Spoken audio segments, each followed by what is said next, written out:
What if everything you've been told about solitude is a lie? What if society's constant messages about being alone are completely wrong? We've all been taught that isolation is something to avoid, that it's a sign of failure, rejection, or weakness. But what if the opposite is true? What if isolation is the very thing that holds the key to unlocking your true potential? Friedrich Nietzsche, one of the most profound philosophers in history, believed that being alone wasn't a curse, but a necessity for greatness. In fact, he argued that isolation is the only path to truly becoming who you are meant to be. Think about it. What would happen if you stepped away from the noise of social media, the distractions of constant validation, and the pressure of belonging to the herd? What if true strength and self-discovery only come when you embrace solitude, face your inner chaos, and confront the parts of yourself you've been avoiding? Could embracing isolation be the secret to transforming your life? Today, let's explore how stepping into solitude could be the ultimate tool for achieving greatness and becoming something truly extraordinary. Part 2. The slave versus master mindset. Why the herd fears isolation. Nietzsche's most radical insight was his analysis of morality through what he called slave and master morality. This framework explains why isolation is simultaneously powerful and terrifying. Master morality, as Nietzsche conceived it, stems from strength and self-assurance. It values independence, courage, honesty, and power. It creates its own values rather than adopting external standards. Its primary question is not, what is good, but what is good for me? Slave morality, by contrast, emerges from weakness and resentment. It values obedience, humility, compassion, and conformity. It accepts external values and seeks approval. Its central question is, what will others think of me? These aren't just abstract categories. They're psychological orientations that shape how we approach life. And nothing reveals which mindset dominates you more clearly than your relationship with isolation. Those governed by slave mentality fear isolation above all else because their identity depends entirely on external validation. Without the group to define them, they cease to exist in any meaningful sense. Their greatest terror is being cut off from the approval that sustains them. Those with master mentality, however, find in isolation not terror, but power. They don't need constant validation because their sense of worth comes from within. They use solitude to strengthen themselves, rather than seeking strength through numbers. Modern society systematically cultivates slave mentality by making external validation the currency of worth. Social media metrics, likes, followers, shares, have become the measure of value. The unspoken message is clear. You matter only to the extent that others confirm your existence. This system doesn't happen by accident. A population terrified of isolation is easily controlled through the threat of exclusion, conform or be cast out, follow trends or become irrelevant, accept conventional wisdom or be labeled dangerous. The fear of isolation becomes the perfect tool for enforcing mediocrity. Nietzsche saw this dynamic with remarkable clarity, more than a century before social media. He wrote, "The individual has always had to struggle to keep from being overwhelmed by the tribe. If you try it, you will be lonely often, and sometimes frightened. But no price is too high to pay for the privilege of owning yourself." Owning yourself, this is what the herd fears and what isolation offers. In solitude, you can no longer outsource your thinking, your values, or your purpose. You must generate these internally, or confront the emptiness of their absence. History reveals a striking pattern. Virtually every figure who fundamentally changed human thought spent significant periods in isolation, often involuntary at first, but eventually embraced. Mandela in prison, Gandhi in repeated incarcerations, Einstein working alone in the patent office, Tesla in his solitary laboratory, Mozart composing in seclusion, Buddha under the Bodhi tree. These weren't just incidental circumstances, but essential crucibles. Isolation stripped away conventional thinking, forcing these individuals to perceive reality without the distorting lens of collective opinion. The insights they reached couldn't have emerged within the comfortable confines of consensus. Nietzsche himself wrote, "Every deep thinker is more afraid of being understood than of being misunderstood." True originals know their ideas will initially isolate them further, and they accept this as the necessary price of authentic creation. Part 3. Why isolation is the crucible of the Übermensch. At the heart of Nietzsche's philosophy lies his concept of the will to power, not power over others, as it's often misinterpreted, but power over oneself. It's the drive to expand, grow, and overcome resistance, especially internal resistance. And isolation serves as its ultimate training ground. Think of isolation as psychological resistance training. Just as muscles grow stronger only when forced to overcome resistance, the will grows stronger only when facing the resistance of your own weaknesses, fears, and limitations. In the constant company of others, you can always escape self-confrontation. There's always another conversation, another distraction, another opportunity to focus outward rather than inward. But in isolation, there's nowhere to hide from yourself. This is why Nietzsche viewed suffering not as something to avoid, but as necessary for growth. He wrote, "To those human beings who are of any concern to me, I wish suffering, desolation, sickness, ill treatment, indignities. I wish that they should not remain unfamiliar with profound self-contempt, the torture of self-mistrust, the wretchedness of the vanquished. I have no pity for them, because I wish them the only thing that can prove today whether one is worth anything or not, that one endures. Isolation forces this endurance. When alone, you must confront your weaknesses without the buffer of social niceties. You must face your fears without others to reassure you. You must generate meaning without external validation. This confrontation either breaks you or transforms you into something stronger. Consider Nietzsche's own experience. His isolation wasn't comfortable. He suffered from debilitating health problems, financial struggles, and eventually complete rejection by his academic peers. Yet this suffering became the forge of his genius. In his words, "What does not kill me makes me stronger." This is the fundamental paradox of isolation. What appears as weakness from the outside is actually strength and development. The person willing to be alone is developing resources that the perpetually connected never access. In isolation, three crucial transformations occur. First, you develop self-sufficiency. When there's no one to rely on, you must become resourceful. Your emotional well-being, your sense of purpose, your values, all must be generated internally rather than imported from others. This self-sufficiency is the foundation of authentic power. Second, you strip away false identities. Most people construct their identities from social feedback. They become what others reinforce in them. In isolation, these socially constructed identities dissolve, revealing what Nietzsche might call your authentic self. Without the constant mirror of social validation, you must face what remains when approval is removed. Third, you develop the capacity for deep thought. Modern life is designed to prevent deep thinking through constant distraction. Isolation removes these distractions, allowing thoughts to develop to their logical conclusions, rather than being interrupted by notifications, conversations, or entertainment. The insights that emerge from sustained, uninterrupted thinking are categorically different from those that emerge in fragments between distractions. This is why Nietzsche's Zarathustra, his vision of the Übermensch, begins his journey with 10 years of solitude in the mountains. This isn't narrative convenience, but philosophical necessity. The Übermensch cannot emerge from the comfortable conformity of social life, but only from the transformative crucible of isolation. Part 4. How to use isolation to master life. Nietzsche wasn't interested in philosophy as mere intellectual exercise. His work was fundamentally practical, aimed at transformation rather than abstract understanding. So, how can we apply his insights on isolation to master our own lives? The first step is to embrace intentional solitude. This doesn't mean becoming a hermit, but rather creating regular, uncompromising periods of genuine isolation.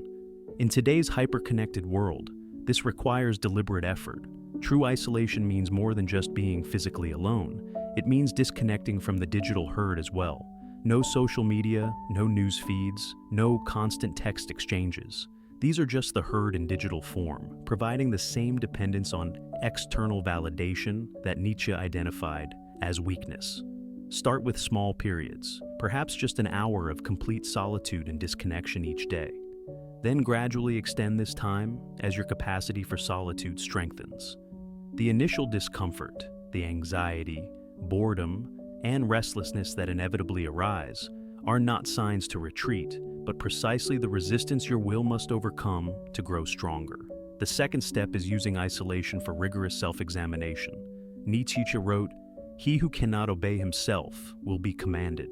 Self-mastery begins with self-knowledge, and isolation provides the ideal environment for this examination. Ask yourself uncomfortable questions. What values do I hold simply because they were given to me? What parts of my identity exist only for others' approval? What would I do differently if no one would ever know? What aspect of myself have I neglected or suppressed to fit in? The answers will often be disturbing. You'll discover how much of what you consider yourself is actually constructed to please others. You'll find contradictions between your stated values and your actual behavior. You'll encounter weaknesses you've carefully hidden, even from yourself. This isn't pleasant, but it's necessary. As Nietzsche put it, "The snake which cannot cast its skin has to die as well." The minds which are prevented from changing their opinions cease to be minds. The third step is creating rather than consuming. Isolation provides the space for genuine creation, whether artistic, intellectual, or personal. Without the constant stream of others' ideas and creations flooding your consciousness, your own creative capacities can finally emerge. Nietzsche saw creation as the highest human activity, not just artistic creation, but the creation of values, meanings, and ultimately yourself. He wrote, "We are the ones who create the world's values, and we've been doing it all along, except we didn't realize it." In isolation, you begin to recognize your creative power and responsibility. This doesn't mean your creations must be grand or public. Personal philosophies, private artistic expressions, journals of self-discovery. These are all legitimate forms of creation. What matters is that you become a producer rather than merely a consumer of meaning. The fourth step is reintegrating with strength rather than dependence. The ultimate goal isn't permanent isolation, but rather a transformed relationship with society. When you return from periods of isolation, you do so not seeking validation, but offering contribution, not asking, "Do I belong?" but stating, "This is what I bring." Nietzsche's Zarathustra follows this pattern. After his decade of solitude, he returns to humanity not because he needs them, but because he has something to offer. This is the movement from isolation, as escape to isolation as preparation. The difference between running from the world and strategically withdrawing to strengthen yourself before re-engagement. This cycle of withdrawal and return creates a fundamentally different relationship with society. You participate not from neediness, but from choice, not from fear, but from strength. You can be in the world without being defined by it. This is true independence, not the illusory freedom of doing whatever you want, but the genuine freedom of self-determination. Part 5, the dangers of isolation and how to navigate them. While Nietzsche championed isolation as a path to strength, he was also keenly aware of its dangers. Not all who enter solitude emerge stronger. Some are broken by it. Understanding these dangers is essential for using isolation effectively rather than destructively. The first danger is nihilism, the collapse of meaning that often accompanies the dissolution of socially constructed values. When you step away from the ready-made meaning society provides, you initially face a vacuum. Without the constant reinforcement of conventional values, everything can seem meaningless. Nietzsche himself recognized this risk, writing, "When you gaze long into an abyss, the abyss also gazes into you." Isolation forces you to confront the abyss of existence without the comfortable illusions that normally shield you from it. This encounter with meaninglessness isn't itself the problem. It's a necessary stage in the journey. The danger comes in getting stuck there, in concluding that because conventional meanings have collapsed, no meaning is possible. Nietzsche saw nihilism not as an end but as a transition, a clearing away of inherited values to make room for self-created ones. The second danger is what modern psychologists might call dissociation, becoming so detached from social reality that you can no longer function effectively within it. Isolation can lead to a kind of psychological disconnection, where social norms and cues become illegible, making reintegration difficult or impossible. Nietzsche himself may have fallen victim to this danger. His increasing isolation in his later years coincided with his mental breakdown. While the causes of his collapse were likely physiological, most scholars believe he suffered from syphilis. his extreme solitude may have accelerated his disconnection from shared reality. The third danger is narcissistic inflation, mistaking self-focus for self-transcendence.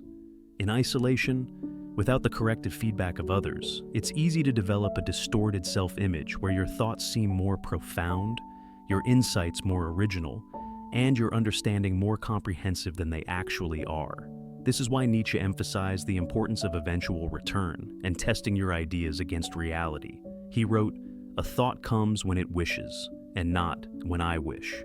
True insights emerge not from egotistical self-absorption, but from a kind of receptive attention that transcends the ego. So, how do you navigate these dangers? Nietzsche offers several guidelines. First, approach isolation as a practice rather than a permanent state. Regular movements between solitude and engagement create a healthy rhythm that prevents both dependence on others and disconnection from reality. Second, maintain a dialogue with great minds even in isolation. Nietzsche was physically alone, but intellectually engaged with the greatest thinkers of history through their works. Reading deeply and widely provides perspective that prevents both nihilism and narcissistic inflation. Third, test your insights through creation and action. Nietzsche didn't just think his philosophy, he wrote it, attempting to give it concrete form that could be engaged with by others. Creation forces clarity and prevents the vague, unchallenged thinking that isolation can sometimes foster. Fourth, use nature as a directive to human society. Nietzsche found in natural settings, particularly the mountains, an environment that was both isolating from human society, yet connected to something larger than himself. Nature provides solitude without complete disconnection from reality. Perhaps most importantly, remember that isolation is a means, not an end. The goal isn't to separate permanently from humanity, but to return transformed, capable of genuine connection rather than mere conformity. As Nietzsche wrote, "The higher we soar, the smaller we appear to those who cannot fly." Part 6. Nietzsche's final warning: why most will never do this. Despite its transformative potential, Nietzsche knew that true isolation would remain the path of the few rather than the many. He wasn't writing for everyone. He explicitly stated that his work was for the exception, not the rule. But why? The primary reason is simple. Isolation is painful. It forces confrontation with everything you've avoided facing. Your existential aloneness, your unacknowledged fears, your suppressed potential, your mortality. Most people will do almost anything to avoid this confrontation. Nietzsche wrote, "If you want to find the path to greatness, look for the path most difficult, most painful, most solitary, for that is the right path. Only the few are willing to endure the effort of traveling such a road." He wasn't being elitist, but realistic about human psychology. The path of least resistance will always attract more travelers than the path of greatest resistance. Modern technology has made avoiding isolation easier than ever. Previous generations faced regular periods of unavoidable solitude simply through the limitations of communication technology. Today, perpetual connection is the default. We must actively fight against the constant stream of notifications, messages, content, and connections that keep us perpetually tethered to the herd mind. This technological development isn't neutral. As Nietzsche foresaw, systems naturally evolve to perpetuate themselves. Our attention economy benefits from keeping people afraid of isolation, dependent on validation, and constantly engaged with streams of content. The last thing these systems want is self-sufficient individuals capable of generating meaning independently. Beyond the pain and the technological barriers, there's a deeper reason why most avoid the path of isolation. It requires courage to face the possibility that much of your life has been lived by values that aren't truly yours. It's far easier to continue in comfortable illusions than to risk this devastating realization. Nietzsche himself acknowledged how difficult his philosophy was to accept. He wrote, "Sometimes people don't want to hear the truth because they don't want their illusions destroyed. The comforting illusion of belonging, of following the right path, of being normal, these are powerful narcotics that few voluntarily relinquish." This is why Nietzsche spoke of the free spirit as a rare exception, someone willing to break from conventional thinking, regardless of the social and psychological cost. He didn't expect the majority to follow this path, nor did he condemn them for choosing comfort over transformation. He simply recognized the reality of human nature. But for those rare individuals willing to embrace isolation, Nietzsche offered a vision of possibility far beyond conventional happiness or success. He described it as a kind of self-overcoming, where you become not just more of what you already are, but something fundamentally different, what he called the Übermensch. This isn't about superiority over others, but about transcendence of your former self. It's about breaking free from inherited values to create your own, moving from reaction to creation, from dependence to self-sufficiency. The final question isn't whether isolation is comfortable. It isn't. The question is whether the discomfort is worth the transformation it makes possible. As Nietzsche put it, the doer alone will you discover its true power. So the choice remains yours. Will you continue avoiding the solitude that terrifies you, or will you embrace it as the crucible of your becoming? Will you remain safely enmeshed in the herd, or will you risk the painful isolation that might transform you? Will you accept the values given to you, or will you create your own? Nietzsche's challenge echoes across more than a century. Become who you are. But first, you must be willing to be alone with who you are. Rainer Maria Rilke, deeply influenced by Nietzsche, wrote, "The necessary thing is, after all, but this: solitude, vast inner solitude, to walk inside yourself and meet no one for hours. That is what you must be able to attain. This inner journey isn't a retreat from life, but a preparation for living it more fully. In our hyper-connected world, the ability to be genuinely alone may be the rarest and most valuable skill you can develop." Nietzsche's insight wasn't that you should isolate yourself permanently from others, but that, without the capacity for meaningful solitude, you remain forever dependent, seeking external validation, following inherited values, living someone else's life. The irony is profound. Only by learning to be truly alone can you connect authentically with others. Only by separating from the herd can you offer something of genuine value to humanity.